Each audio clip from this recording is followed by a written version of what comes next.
come on in. It is Sunday, folks. I'm Dr. Natalie Phillips. Hey everyone, I'm Reggie Corona. Happy Sunday. All right, so we are here with Act Now Live. For those of you who are joining us, we are going to go over just a few logistics here. Reg, I'm going to have you talk about our YouTube page real quick. Yep.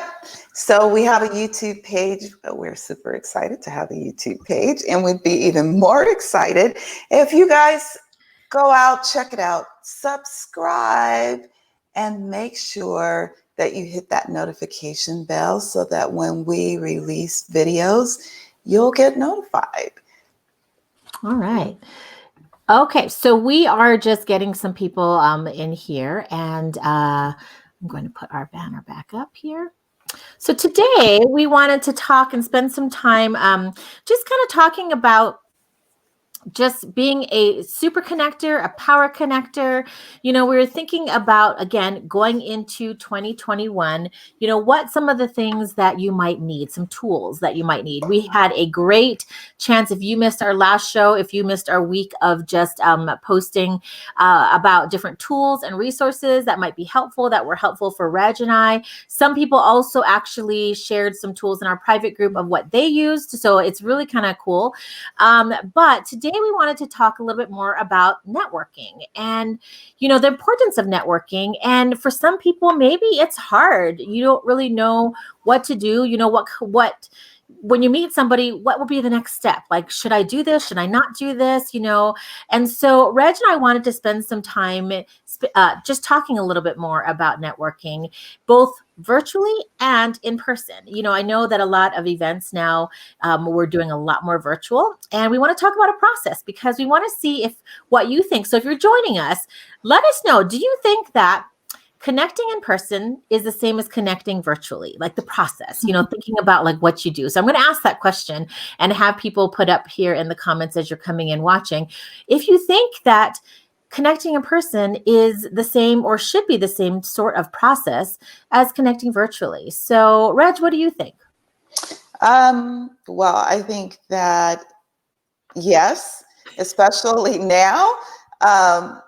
Everything that we're doing is virtual. And I think that there are opportunities in virtual. We're so used to in person, and we think that those are the better opportunities. But I actually think that in virtual, we have opportunities to get a little bit closer, to connect with people a little bit closer. Whereas in person, sometimes that's hard. I don't know about you, but when I'm at a table at an event, and let's say it's a round table with 8 to 10 people, and we're trying to eat and we're trying to talk.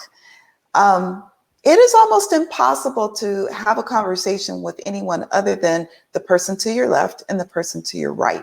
And it's always very, very frustrating for me. But what I find is virtually, especially if I'm going into a Zoom room or something like that, I actually can connect with people and talk to them in a way that's harder when I'm at a networking event. So that's my take on it. Yeah. So Reg and I talked about this because it's kind of interesting. I'm obviously an extrovert. Reg is actually an extrovert too, but she's kind of, what did you call yourself? Like an introverted extrovert? I think it's called an ambivert. I may not have gotten it quite right, but yeah, there are people who straddle the line, and they're both. Yeah. I'm a little bit of both because I do get energized when I'm out meeting people and talking to people. And the more I do it, like the more energy I seem to get, even if I didn't want to do it to start with. But then afterwards, I am fully drained and I need almost like a day to recover from that. Yeah. Whereas you just get energy from it. Yeah. Sometimes even, right before I go out, I'm a little tired or I might have a headache, and I still go because I've made that commitment that I wanted to go. But it's interesting because when I'm done, either meeting with somebody or maybe it's girls' night or whatever it is, I am like fully energized. And I don't feel tired. I don't have a headache, nothing like that. So I know that. And it's interesting because Reg and I talked about this. So we're talking about in-person and virtual networking. And, we talked about some of the networking styles that we've done together. Sometimes we do some things, separately. Reg and I committed before COVID to try to push ourselves and attend an event that we knew nobody at, but we knew that we were going to grow. And so one of our recent events that we went to was the Circular Summit put on by Hello Alice. And it was fun because we got to go together. And it was interesting because we had talks about connection and being intentional, and when we were because she and I knew each other, we could have easily stayed together and like met nobody, right? But that was not the whole purpose. The purpose was for us to get out of our comfort zone. So although we sat together, we had conversations with other people, and we had conversations when we came back together. And it was interesting because one of the things Reg had talked to me about during that time was trying to be intentional and have a process of connecting. Like, I will arrive at a place, whether it is, I love going to Fort Collins Startup Week. I love going to, events where you can meet people. And I don't really have a process in place. Like, I just arrive and I'm like, well, whoever I meet is going to be whoever I meet, and I'm supposed to meet them, and I'm going to have a great conversation, and I just kind of head in there. And I remember when we were at the Circular Summit, Reg sat me down. She goes, okay, you probably should have a process of how you're meeting people so that you can follow up and be a little bit more intentional. And I thought about it and I thought, you know what? She's so right. And so what I did at that particular one, so we're talking about in-person connection process. And the process that I do is I did something different at that particular summit. And when I met somebody, what I did was I took my phone out, and everybody had a badge and it had their name. And I think it had their business on it, right, Reg? I can't remember. And so what I did was, when I had a conversation with someone, I actually took a picture of them. I asked them, and I actually took a picture of them holding their badge so that I could remember what they looked like, where their business was, and what their name was. And then, if they had an email or whatever it was, however we connected, it was a little bit easier for me to go back at the end of the day. So at night, what I would do is I would go on social media and make that connection. So a process that I did was taking a picture, having that conversation, but then going almost immediately to social media and making that connection. And not in a creepy way, but it can be in a professional way. You don't have to follow them on every single social media outlet, but maybe it's a LinkedIn, connection. Or if you feel comfortable and you had a really great conversation, maybe it's following their business, or maybe it's following them on Facebook or Instagram or whatever. So that was part of my process that I made a little more intentional at that summit. Reg, what about you in the in-person connection process? So I have this, it's a process, and I learned it. I forget where I learned it from, but people still give out business cards a lot. And so as people give out business cards, I used to bring those business cards back to my office, and literally I have stacks of business cards, right? But I created this process where usually I wouldn't sit down and try to do anything with the business card during the event, but I would make a note, the date and who the person was, like something for me to remember about the person. I'd write it on their card. And if I wanted to, if there was something special about that person where I really, really wanted to make sure that I connected with them, I put a little like dog ear bend on the card so that I would know the difference between those individuals and just individuals that I received cards from. Wow, that's cool. Yeah, that's a process that I actually learned from someone else. The other thing that I do is I have something on my phone that allows me to take pictures. So I'll scan in the card, and then it will read the content of the card. It'll attempt to, and then I can take that information and electronically move it into a CRM so that I have I have a way of then looking at this person as a contact that I want to follow up with. But you and I have also talked about this. I'm always very transparent. This is something that I still struggle with because I'm great in the room, in the moment, making the connection, and I'm fully there and conversational.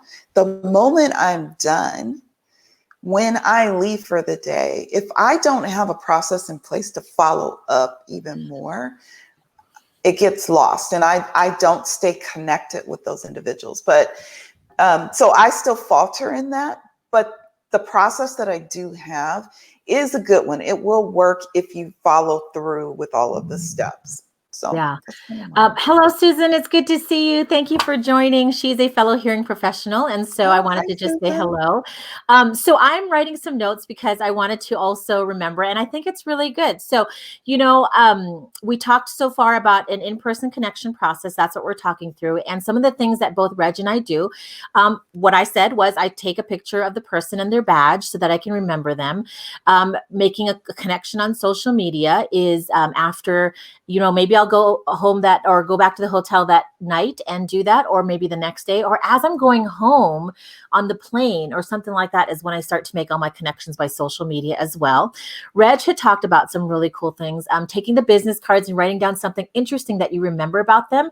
And then she also said to fold down the edge of the business card, which I thought was kind of cool, because, it's something that she remembers that she has to maybe follow up on them or follow up with them. And that is her process, or something more digital, right? Email, or put it in a client retention management tool, CRM. So that's kind of interesting. Now, the last thing that we talked about just in person with Reg and I was being more intentional. Meaning that what I did was she said, you need to follow up with those people that you've met at this event that we were at, especially because they were some people that I might have needed in my business. And so I actually put with my reminder system, I put it in my calendar. So I put it in my calendar for about 1 to 2 weeks out to email the people that I met at the Circular Summit. And so I actually put it in my my calendar so I wouldn't forget on my day-to-day basis, because it's easy to forget to actually email them. And so being intentional to actually follow up is a huge process. That's the biggest thing, right? You can make that connection, but to be a power connector is to be intentional with your follow-up. We've got some comments in here. So Susan says, good to see you. And Vanji's here. Good to see you, Vanji. All right. So, we're talking a little bit more about the in-person connection and some of the things that Reg and I had talked about that we've experienced. But now let's switch to virtual, because we've switched to, a lot of virtual. And it's funny because, thinking about these conversations, because I'm such an extrovert and I feed off of energy, I would think that I would be kind of on Zoom calls, but I actually don't mind Zoom calls at all. I really like them. I still feel like I can make that connection. I know Reg had a great Zoom type of it was almost like a conference, right? And you made some really good connections there. So talk to us about your experience with virtual connections, what you did, and if it's really different than what we've done in person. So I attended this conference where there were, I think, about 6,000 or 7,000 people in attendance. And the presenters were actually live. And what they did was they put everyone into groups. And this happens also.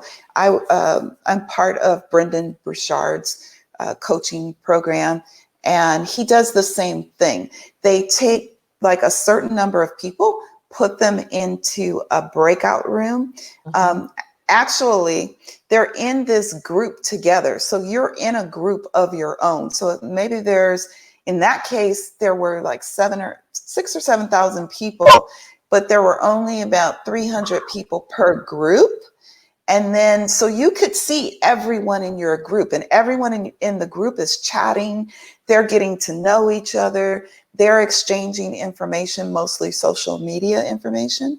But then there's a smaller subset of that. A lot of times the hosts will put you into breakout groups. And then in the breakout rooms, or as a group, you're to work on a particular thing. And then there's maybe 10 of you. So you have an opportunity there to get to know other people. And so what I did in those opportunities, I wrote down names. And as I was going back into the main group, I had my other computer or my phone, and I was searching for people on social media because I knew most of them were on Facebook, and I could find most of them. And then I connected with them right then. And then I DM those that I had a special interest or connection in because of something that was going on. It was really hard though, because I had people also, when you're in chat and they'll do the @ symbol and then they'll chat you directly. I had people, I mentioned something, usually when I mention something about nonprofits, people's ears perk up and they want to talk to me. And so I had people sending me special messages. Can you reach out to me? Can you connect with me? And it was kind of cool because you don't always get around and talk to that many people in person, right? So yeah, man, it sounds like it was okay. So it went from like 4,000 to 300 to 10. So, I want people listening to understand that, it might not be that 300. So like, don't forget about that number. But if you are put into a group that's like 10, it feels like that might have been easier for you, Reg. It sounded like it was, especially because you had your other computer up to make that connection right away. And you went to social media, to make that connection. But it was still very authentic and intentional for you to do that. And yes. I don't know, would you say that it was easier than when you left an in-person conference? You know what? I don't think it was, I think it was about the same because I still, as we started talking about this topic, I realized, oh my gosh, I haven't followed up with some of those people. I need to go back and follow up with them and just say hello. I mean, I was making connections all over the world. And that was the beauty of it as well. I believe that virtual is so awesome because you remove the boundaries that you have with an in-person event, right? Yeah. So unless you're at a really large in-person event where it's drawing people from around the world, it's kind of hard to connect with people who are all over. But when you're virtual, you have that opportunity. So I don't know that it made it easier for me, but it definitely allowed me to branch out more and to connect with more people. I found that I connected with far more people than I do in person. Yeah. Well, and it's interesting. I want to make this point. And I want to know what you think, Reg, too. And if you're joining us, comment away too in how you make connections or, if it's easy for you or if it's not so easy for you. But I just wanted to make out the point that I don't feel like it's ever too late to go back to make that connection. I mean, it might feel weird, like, oh yeah, I remember when we met like a year ago, or whatever. But for some reason, you have nothing to lose. It's not like you're picking up the phone and calling somebody, but you're really, if you made that initial connection, whether it was like on social media right away, I just don't feel like it's ever too late to go back, because somebody might say, oh yeah, totally. Because we all have our own lives. Right. And so I don't know. How do you feel about that? Like if it's been like a year and you're thinking about it, you're like, oh, I don't know, because I just feel weird now. Do you feel like that? Or do you feel like it's never too late? I think it depends on what it is. And so I go to events where I'm connecting to people who are in the funding industry, and they're from foundations and banks and corporations, and they are the ones who are decision makers around funding. If you don't follow up with them quickly, then that becomes like a cold, it goes cold. It's like prospecting in sales. If it goes cold, then that person may not remember you. They've met so many other people in between. And so whatever opportunity may have existed there or potential opportunity, that's gone more than likely. And so now you have to reignite that. You have to spark that interest again. And sometimes that's hard to do because now you're not right in front of the person. You're, and you're not top of mind anymore. So in that case, I think that it can be. But otherwise, if it's just kind of like connecting with people, and there's always the possibility to go back and rekindle a connection, but it takes time. So it's like you're starting over again. So it depends on how you're looking at it, I think. Yeah. But And I follow agree up is with just Yeah, and I agree with funding too, because if you were talking about funding too, they've got deadlines, right? And they've got yes. things where their money has to go. And so you're right. If you did take way too long, you probably lost out on that, and you'll have to kind of start the process again, of pitching or whatever it was that you needed, right?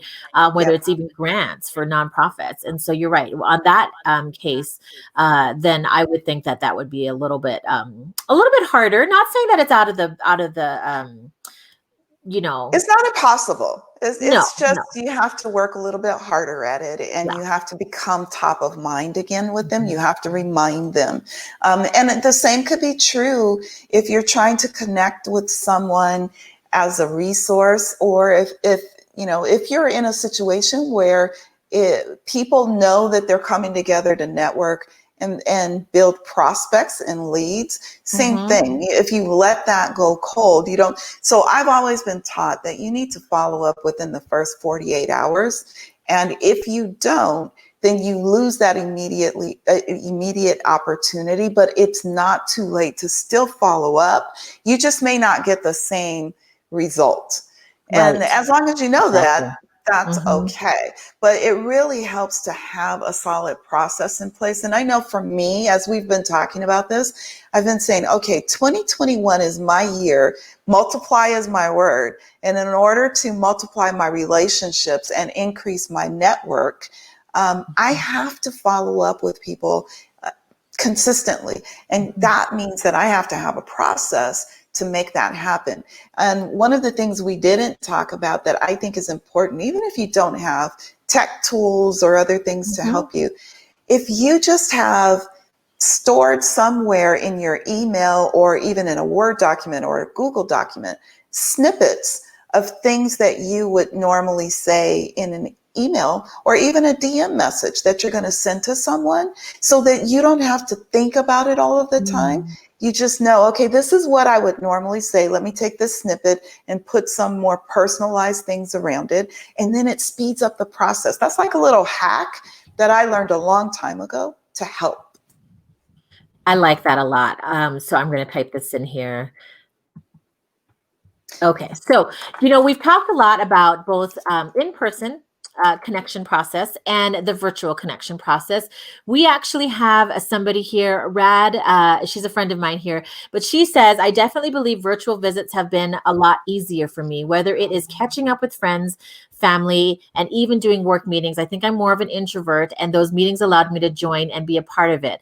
But I didn't necessarily have to speak up or talk the whole time to feel included. Versus when you're in person, it almost feels like you have to talk in order to be part of a group. Yeah, that totally makes sense, Rad. And it's just interesting. But what I think Reg and I had kind of talked about the show too is kind of looking at, thinking about the process. It kind of is the same versus, I mean, there's some things that we talked about that you're not going to be able to do virtually. Well, you could. So like some of the points we made, right? Take a picture of the person in the badge.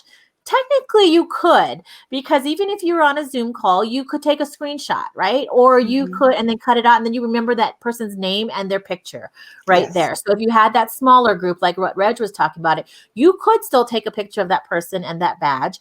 Mhm. Both of us made a connection on social media when we were in person and when we were on virtual, right? And so you want to make that connection right away so that people can remember and you can start that conversation right away, which means I'm going to jump to Reg's suggestion too is, keep snippets of your introduction message. And, I know that we all get those messages on LinkedIn and you're like, ugh, they just kind of Yeah. copy and pasted it.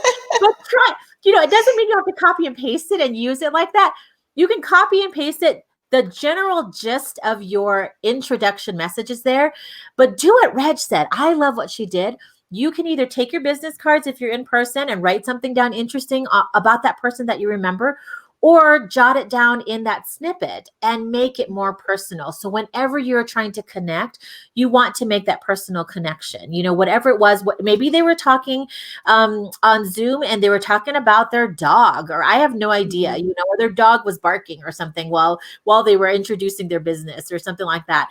Maybe it's like, she might be, maybe that'll be interesting, is maybe I can connect on that level. Whatever you can do to gain that rapport with that person.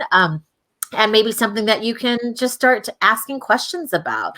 Write that down. Reg did it on a business card when she took it in person. But if you're on a computer having a meeting, you can just jot it down, the person's name and something that you might want to ask them even, in addition to that snippet. So don't just copy and paste that snippet, but maybe that will add to your introduction when you actually make them. And then the last thing that we want to just talk about too is just, again, a reminder. As long as you're being authentic and intentional, that's the biggest thing is, you want to make sure that if any of these tips that we told you help, you remember, help you be ready so that you don't have to sit there and go, I don't know what to say now. If you have something sitting in your phone notes or something like that, that might help you, but as long as you have a process in mind and that you are very authentic and intentional about making this connection, I think that you're going to hit it out of the park, and it doesn't have to look like anybody else's way that they make a connection. I make connections different from Reg, and she makes connections different from, her husband or whatever it is. But, just make sure that it's authentic to who you are and that you come out in it and you're not trying to be anybody else except for yourself. I think that's where it makes it a lot easier to make that connection. It does. It's really important to be authentic. Just, let your true character shine through. And that is where the authenticity comes. I also wanted to, we've talked about this book. I love this book. And so I want to show it as a resource. Let's see. Okay. I always try to get this, here we go. How to Be a Power Connector, the 5 + 50 + 100 Rule by Judy Robinette. For turning your business network into profits. So this is an awesome book. I could not put this down. I read it on a plane going to a business conference one year, and I immediately put into effect some of the things that she talks about here. And it is a very specific process that she goes through. And she talks about some of the things that we've talked about here, but it goes a lot deeper. So networking is, they say that your net worth is as great as your network. And networking is extremely important to your personal life and to your business life. So if you want to get better around networking, I'm always looking to improve. This is an awesome book to check out. And I think providing resources besides just our resources are always good for us to do. It's helpful for others. Yeah. And so as we head out, I'm just going to remind everyone that we have one more networking Action Takers Network call. It's actually this week, Wednesday. And so if you want to just practice your networking skills, come join us on Wednesday. We have an Eventbrite link out there. I'll come back and put it up in the comments here. But you might want to just practice and get to know people. And it's a free call. So we're just kind of creating that space for you to come and connect virtually and practice some of the tips that we're telling you. Or if you have other tips that you've used that you want to share with others, then we can all kind of sit and chat on that call on Wednesday. So hopefully you guys will be there. I know, yes, Vanjie, we will see you on Wednesday. So thank you. But thank you guys so much for hanging in here. We hope you have a great rest of your weekend and have a great week. We'll be back next week, Sunday. All right, we'll see you guys. Have a great week.